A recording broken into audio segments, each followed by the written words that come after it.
Mini vlog! For today's video, i-share ko sa inyo ang aming anniversary vacation. Ang first stop namin ay magsusurfing sana kami, kaso sobrang daming tao. Ang stop namin ay dito sa Kabsat. Tinry namin ang kanilang food, very worth it naman dahil sa sobrang dami ng serving nila, kaya worth it naman sa price niya.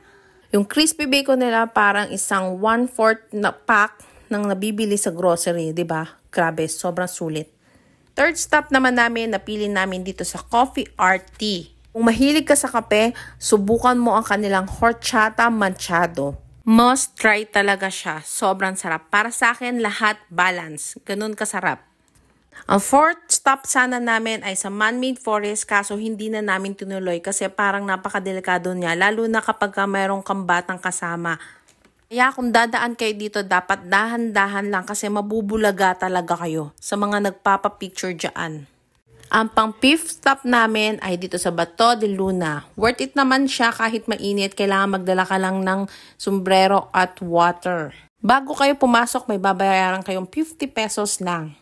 Next, pang sixth stop namin ay dito sa Baluarte Watchtower. Maraming bata dyan na gustong magpicture sa inyo. Ang gaganda nilang kumuha ng picture. Tsaka ayan, human drone, sobrang galing. Walang bayad, pero kayo nang bahala kung magkano ang gusto nyong ibigay sa kanila. Para lang tulong sa kanila yan kasi pambaon daw nila sa school.